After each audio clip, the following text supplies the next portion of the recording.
പ്രിയപ്പെട്ടവരെ, the truth tag ചാനലിൻ്റെ ജാഗ്രത സംപ്രേഷണ പരിപാടിയിൽ we the people of India എന്ന പ്രോഗ്രാമിൻ്റെ 27ാം എപ്പിസോഡിലേക്ക് നമ്മൾ പ്രവേശിക്കുകയാണ്.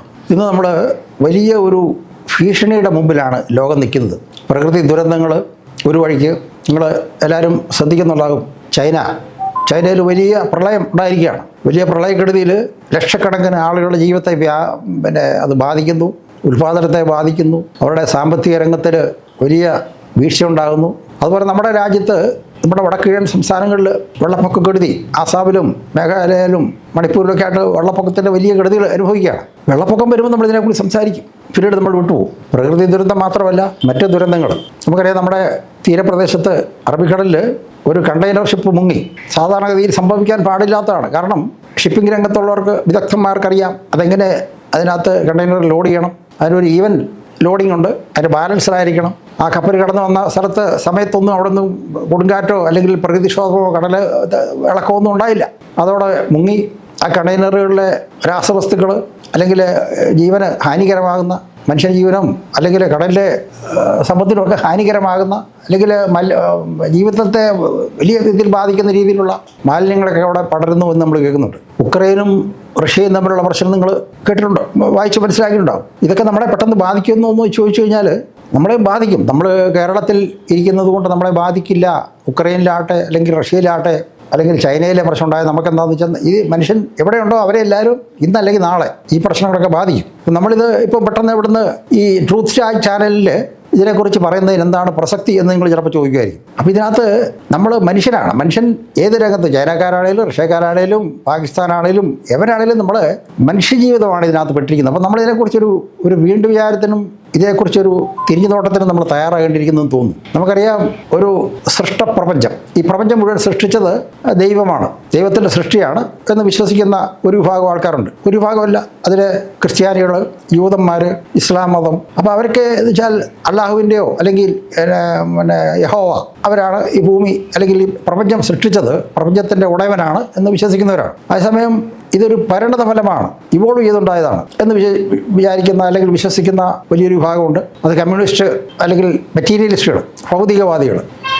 അവർ പറയുന്നുണ്ട് ഇത് അങ്ങനെ പ്രകൃതി തന്നെ ഇതുണ്ടായിട്ടുള്ള പ്രകൃതിയിലെ മാറ്റങ്ങളാണ്, പരിണത ഫലമാണെന്ന് വിചാരിക്കുന്നുണ്ട്. നമ്മുടെ ഭാരതീയ സങ്കല്പം അനുസരിച്ചാണെങ്കിൽ ഇത് സനാതനമായൊരു സത്യമാണ്.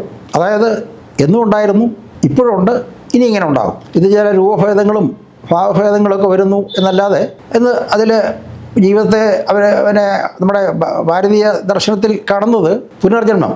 മനുഷ്യൻ തെറ്റ് ചെയ്ത് കഴിഞ്ഞാൽ ഇവിടെ തന്നെ അതിന് ശുദ്ധീകരണ പ്രക്രിയയ്ക്കായിട്ട് വീണ്ടും ജനിച്ച് അങ്ങനെ മോചിതനായി അവിടെ സ്വർഗത്തിലോ അല്ലെങ്കിൽ വിഷ്ണു ലോകത്തോ ഒക്കെ എത്തുമെന്നുള്ള അങ്ങനെയുള്ള ഒരു ചിന്തയുണ്ട്.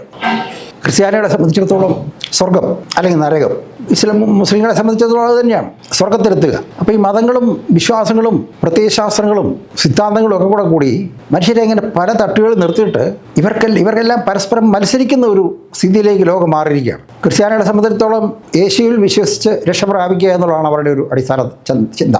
ദൈവം മനുഷ്യനായി അവതരിച്ചു, ക്രിസ്തു ഭൂമിയിൽ വന്നു, സ്വർഗത്തിലേക്ക് മടങ്ങി, അങ്ങനെ ക്രിസ്തുവിലൂടെ സ്വർഗത്തിലെത്തുക എന്നുള്ള ഒരു ചിന്തയാണ് ക്രിസ്ത്യൻ ഫിലോസഫി. ഇസ്ലാമിലാകട്ടെ പ്രവാചകരിലൂടെ അവതരിക്കപ്പെട്ട അല്ലെങ്കിൽ അല്ലാഹു വെളിപ്പെടുത്തിയ സത്യമനുസരിച്ച് ഭൂമി ജീവിക്കണം, അല്ലാഹുവിൻ്റേതാണ് ഈ ലോകം മുഴുവൻ, അല്ലാഹുവിൻ്റെ നിയമമല്ലാതെ ഒരു നിയമവും നമുക്കിവിടെ ബാധകമല്ല, സ്വീകാര്യമല്ല എന്നുള്ളതാണ് അവരുടെ ഒരു നിലപാട്. ഹൈന്ദവ വിശ്വാസം അനുസരിച്ച് സനാതന ധർമ്മത്തിൽ വേദങ്ങളും ഇതിഹാസങ്ങളും ഒക്കെ ഉണ്ട്.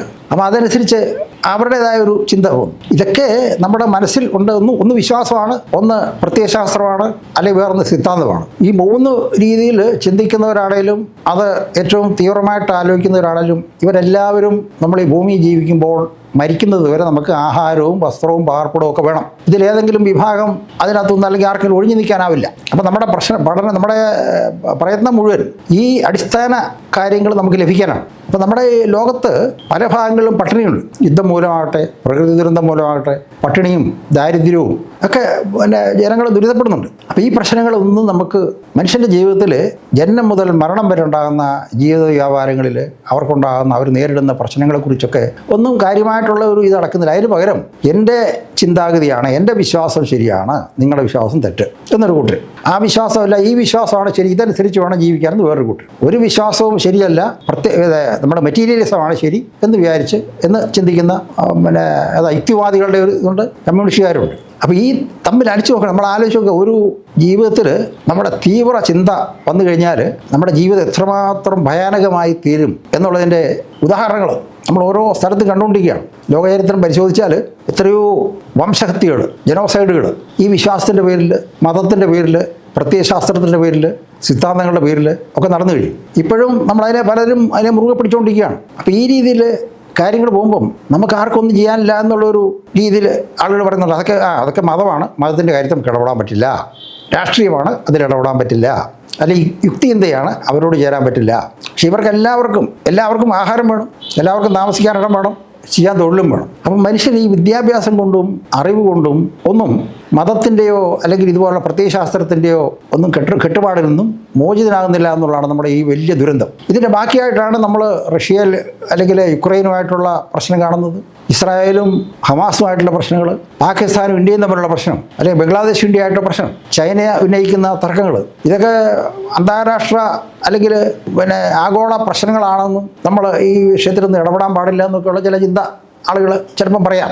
നിങ്ങൾ ഇടപെട്ടില്ലെന്ത് കാര്യം, എന്ത് പ്രയോജനമുണ്ട്? ഈ പറയുന്ന എന്നെപ്പോലെ ഇത് കേൾക്കുന്ന നിങ്ങളെപ്പോലെ ഓരോരുത്തരും അഭിപ്രായം സ്വാംശീകരിക്കുമ്പോൾ, അങ്ങനെ ഒരു കൂട്ടായ്മ രൂപപ്പെടുമ്പോൾ ആ ചിന്തയാണ് നമ്മുടെ നേതൃത്വം അതിൻ്റെ ഒരു അടിസ്ഥാനമായിട്ട് എടുക്കുക. ഇപ്പോൾ നമ്മുടെ രാജ്യത്ത് നമ്മുടെ പ്രധാനമന്ത്രി മോദിജി അദ്ദേഹം എടുക്കുന്ന നിലപാടെന്ന് പറഞ്ഞാൽ രാഷ്ട്രത്തിൻ്റെ വികാരമാണ്, നമ്മുടെ ഭാരതത്തിൻ്റെ ഒരു സംസ്കാരം, ഭാരതത്തിൻ്റെ പൈതൃകം.